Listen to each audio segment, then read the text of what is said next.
Greetings, Keechlings. Keechlin Prime here with my live reaction of 7 Deadly Sins, Chapter 285. What is the title? What Lies Ahead? Okay.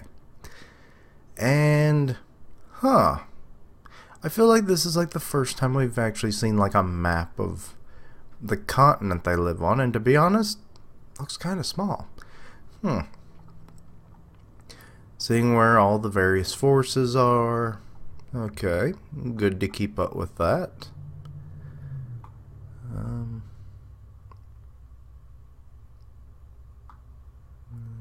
Okay. I kind of feel like I hope that Wild is still alive, but something tells me it's kind of a 50-50 at best.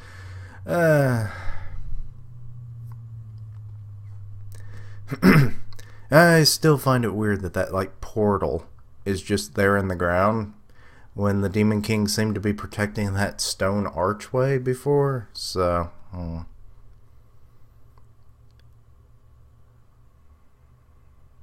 okay, so as they're going through the portal, they can't really move as they would like.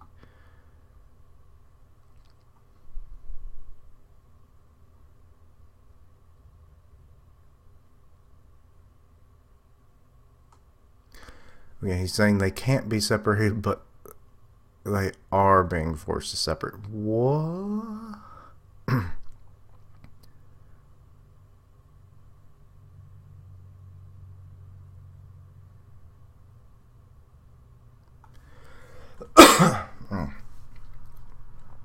Okay, he's talking about how Bond got there and how his rest of himself became a cocoon.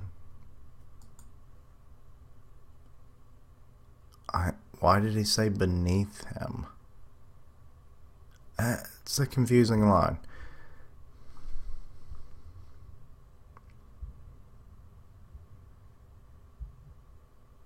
Oh, now they're talking about Wild and Hawk meeting each other, and it's like, so maybe they're trying to be as hopeful as I am. Oh, he wants to sing Hawk the lullaby. And then he starts singing it himself. Oh, Bond, you sentimental.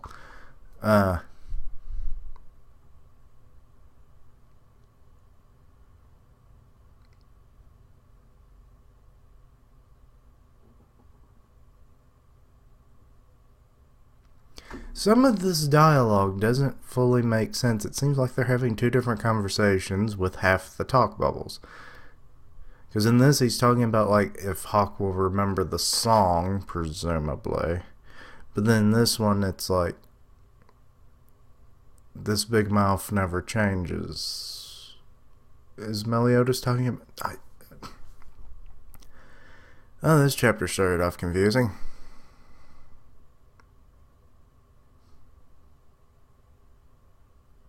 And then Bond calls him mild. Oh crap, and here comes the Demon King. Okay, I should have known that he'd try to get them. Oh, okay, just Meliodas then. He's got him. It's a good... I wish they had gotten a little further and he probably wouldn't be able to reach them. Unless he made like a darkness claw or something to reach.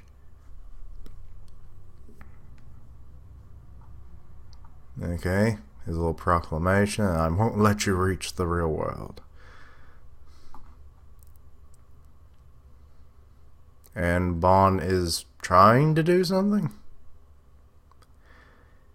Though I don't know what he can do. He's kind of free-falling for the most part, isn't he?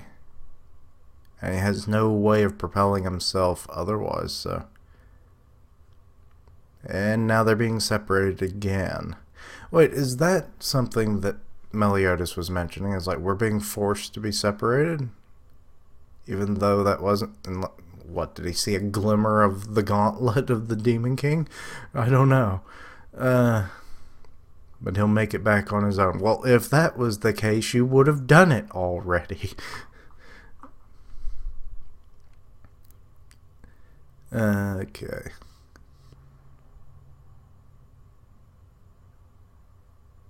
Oh, and he's telling Bond not to come back and help. Okay.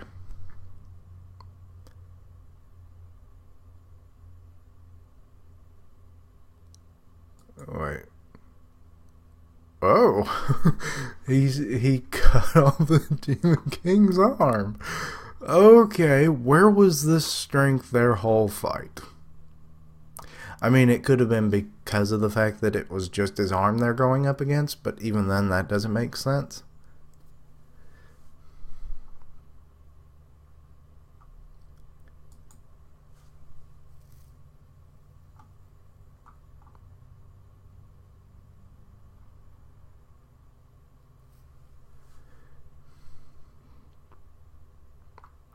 Wait, what power is he talking about?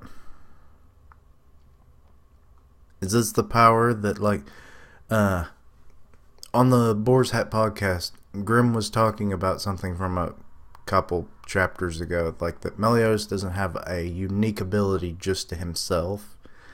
Like, he's got full counter and stuff. So maybe that's the power?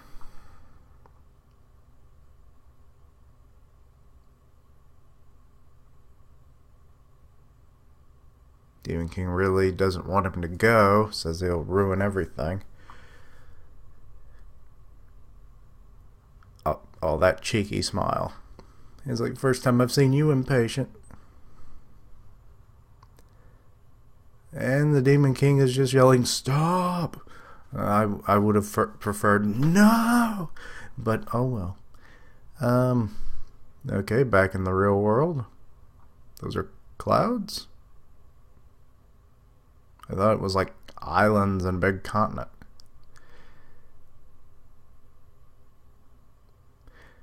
Oh, okay, we're going before Mao's Awakening, so we are with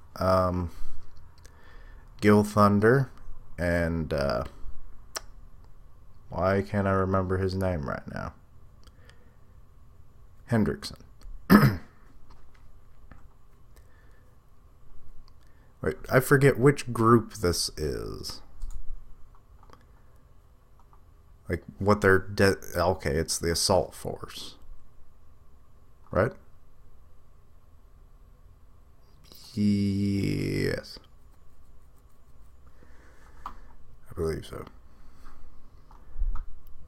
Because Merlin is... yeah.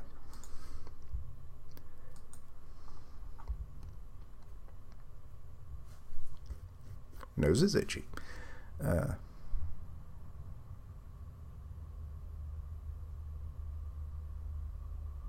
Okay, so they've made it to where the Cocoon is. And Merlin had to explain that to them.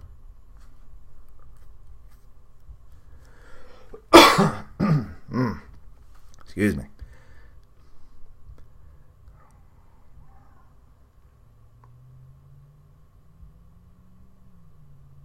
Okay, so it can't be disturbed even through powerful magical means.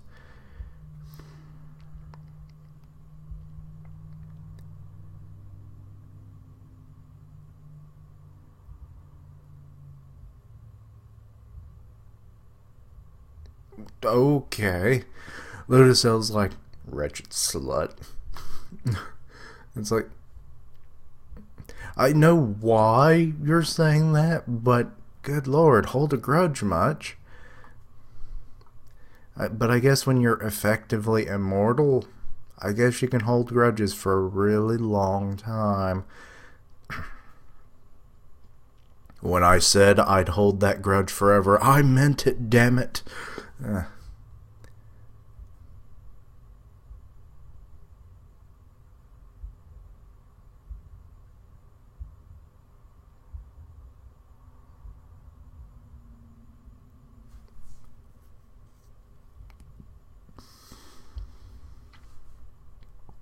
Okay, Merlin can break it, but only if he possesses something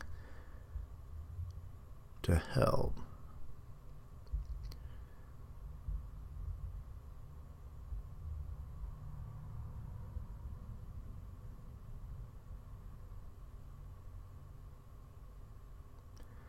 Okay, keep the commandment stable so it doesn't get stolen. Wait, who is talking? I feel like it's Merlin, but then she calls herself daughter of Balin.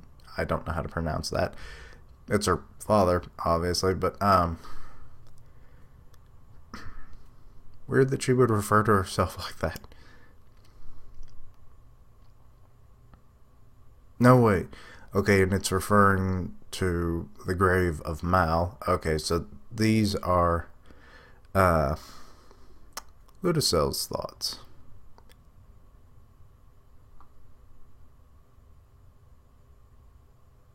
Okay, talking about Escanor.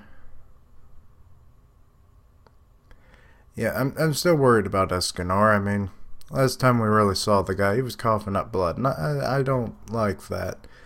Maybe the power became too much for him, and like it was able to adapt with him as he grew up, maybe. Because like that was, I think, a thing when it came to like Naruto with the fox's power, and like it would grow and become his own as he grew up, and it developed alongside him. And that might have been the same case with Escanor, but as he's stopped growing for a good while now, the power is continuing to grow while Escanor is not, so... Which then definitely explains, like, when he becomes the one, he's so bulky. It's because so much power is being stored up, but and his body's being stretched out of horrible proportion.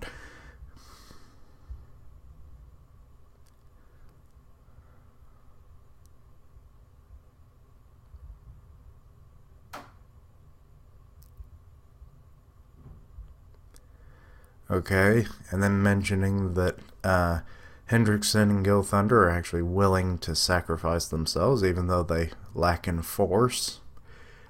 That's sad. I mean, Gil Thunder was pretty powerful early on in the series. I mean, that spear throw was damn impressive.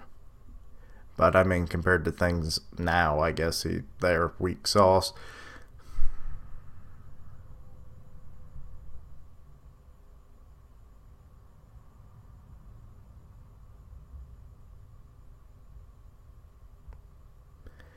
And really complimenting Hendrickson there.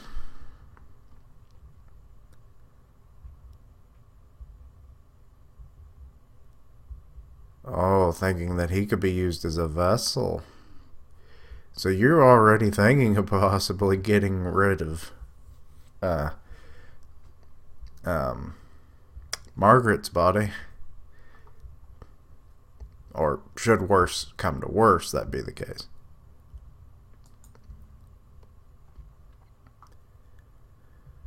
Sanctuary.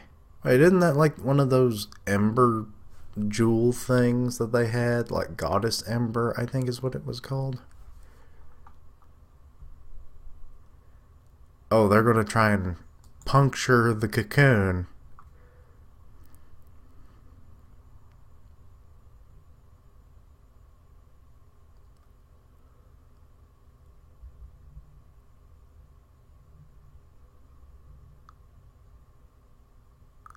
Okay, so combine that with the commandment that Merlin has. It's making their venture a bit easier. Okay.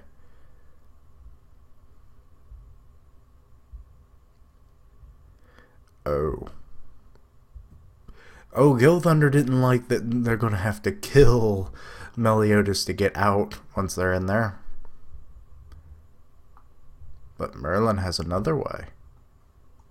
Yep, returning back to normal. Okay, this is interesting. They are now underground, which I'm going to go look back at how that... Well, it looks like it's underground, but it might just be in the castle.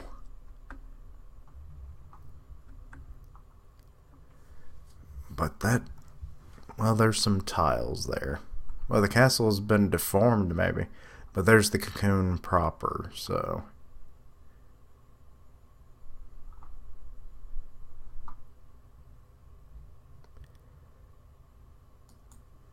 up. And now we've got Zeldris and Chandler and Cusack are waiting in the wings.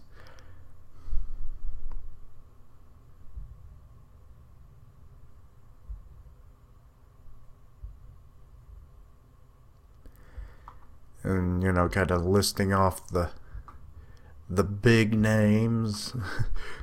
Gil Thunder and Hendrickson are probably like, oh, they don't even know who we are. Hendrickson. Or not Hendrickson. I'm just fixated on him for some reason. Escanor getting right up in Chandler's face. And Cusack getting right up in Merlin's face. And then Zeldris and Ludacell are just kind of like, don't blink, we're having a staring contest. Oh, and the power for our two weaklings are just like,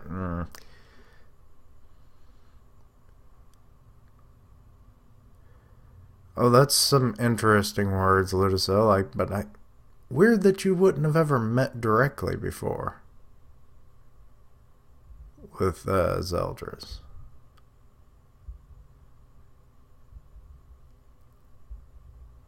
The six strong ones collide. I feel sorry for the other two guys. They really didn't stand a chance, did they?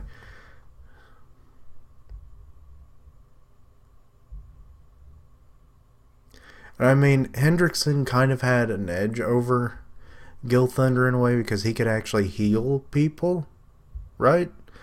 But then you have a literal Goddess Clan member, so he's completely made irrelevant. And Merlin can probably do everything that Gil Thunder can do. But to be continued in chapter 286, Flash. Okay. It was... wordy is not the word, I would say. It was lighter than, like, say, Attack on Titan. Which is fine, but it was a shorter chapter, too. But I'm sure we'll see quite a bit of action come next week. Flash. I mean, that's... Ludacell's blessings, so, or grace. It's a grace. So he'll probably be the one to make the first move, I'm sure. I mean, when you have super speed, they're usually the ones to make the first move. But, could be Escanor, though. He's a cocky one. I mean, he has right to be cocky, but as we discussed before, I'm not sure how long he's going to last. So the more power he draws, the less time he has, possibly. I don't know. But, yeah, it was a good chapter. Got a lot of, like, the mental thoughts of the characters, and then, of course, the whole thing with the Demon King in Purgatory. That was interesting. Still not sure what that power is that Meliodas is going to be getting or has awoken, but we'll probably find out soon enough, so not too worried about that. But anyway, thank you for watching. Like, comment, and subscribe. Follow me on Twitter at Keishan Prime, and I'll see you next time. Keishlings, roll out.